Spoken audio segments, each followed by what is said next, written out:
Hi, my name's Dav and I'm a solution engineer at Itential. Today's Itential's Learn video is the second in a series of videos where I show you how to use the various features of API triggers within the Operations Manager application. Today's video focuses on how you can assign JSTs to an API trigger that allows you to transform the data presented by the calling system to those required by the workflow. But first, if you'd like to be notified of more videos like this, please subscribe to the channel and click the bell notification icon.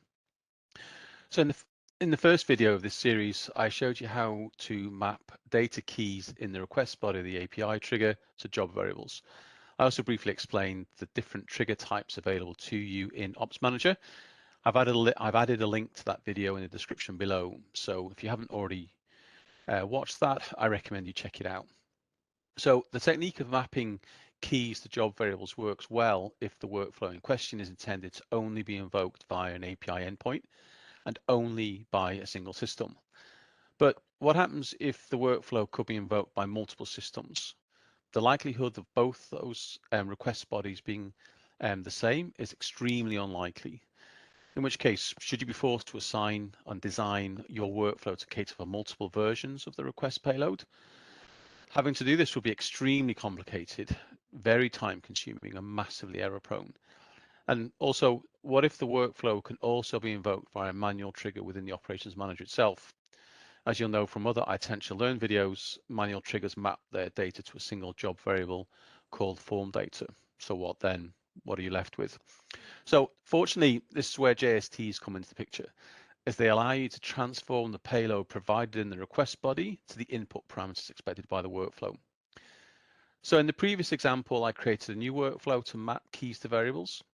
In this video, I'll be using an existing workflow that is already associated to an Ops Manager manual trigger. So let's get into it. Yeah, so the workflow I'll be using is the device onboarding one. You can see here on the screen that I've already got that open. This operations manager calls a workflow called device onboarding that has a manual trigger. And if we just do a quick investigation of the trigger, you'll see that that uses a form of device onboarding, and then it presents these data parameters to that workflow. I've got the workflow open here as well. And what we can do is you can see that if I filter and find form data, you can see where it's being used. And I can also demonstrate that the workflow only expects form data, right? So the question is, if you were to invoke this from an external system, what data, what should form data look like from a JSON object perspective for this workflow to work? So to do that, what you can do is you can actually come and look at the form itself. There's a really neat feature within the form designer that allows you to view the data that the form generates. So, if I just fill the mandatory fields in, so the device role, the golden config tree that I want to associate it to, the name, the region within that tree that I want to assign it to, and then we have some other flags that sort of control the way that the workflow works around sort of auto approve or is like a zero touch provisioning, and then whether you approve the CR in ServiceNow. So if I show that form data once it's filled in, so form data when it's presented to the job when it starts looks like this. Okay, so you've got your 6 attributes there with their data types and everything else. All great. So, but what if when we present that data or that data comes in from another system, so on the left-hand side, you've got what form data needs, but what if the system X, as I've called it here, actually presents the same data, but in a different format? You can see here there's slightly different format and also different mapping. So where we have auto approve, they had ZTP, zero touch provisioning, zero approval required. You can get the idea, and then actually the device info is nested within an object. So obviously, if you invoke that workflow with this data, then it wouldn't work because of all the queries and any JSTs and anything that sort of leverages form data isn't expecting it in that structure. So what you can do is before you kick off that workflow using the API, you can transform the data that you see on the right to look like the information you see on the left, which is form data. So to do that with the JST, if I come back to my Itential, is I have a JST here. What I need to do is I need to define both the incoming and the outgoing data. The outgoing data, we know it's form data. So what we need to do is it needs to look like the following object. So we just paste in what form data should look like. And because it maps it to the form data job variable, we name this form data. And then in the incoming, we know that the object should look like this. So what we do, just as we did with the previous example of the data variables, is that we need to capture the top level keys. In this case, it's ZTP, wait for approval, and device info. So we set those up here. So ZTP is a Boolean. So we set that up. We then set up wait for approval, which is we're assuming from system X is a yes, no drop down box. So we'll set that up. And then finally, what we do is we set up device info, which in this case is an object. So, okay, so device info. So what we can now do is we can start mapping these over. So ZTP comes here.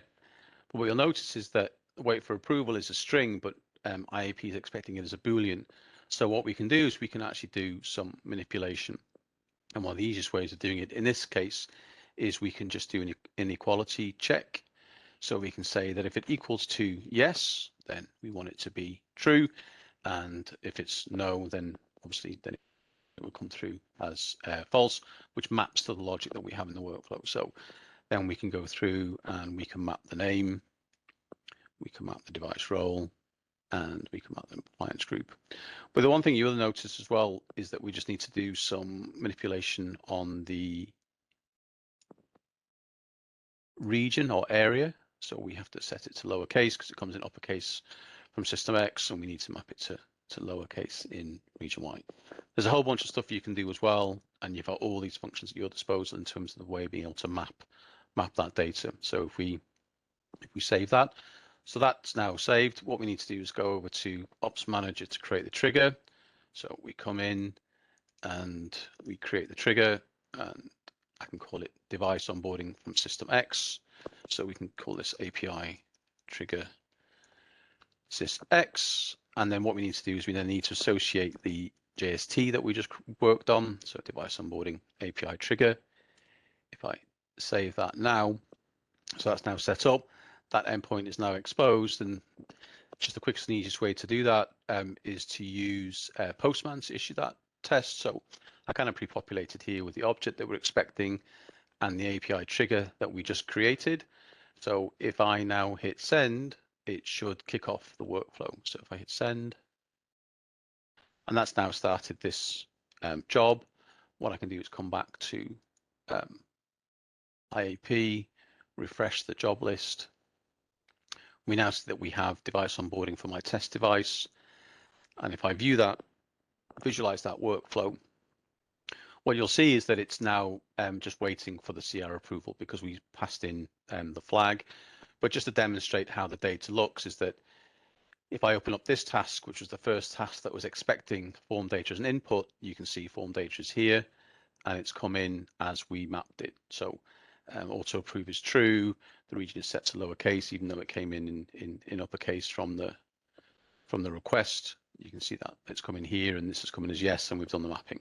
So that's how you can use a JST to transform data from your calling system and map it to the workflow in a way that you can then use that data moving forward for pre-existing processes or even amalgamating those into multiple systems.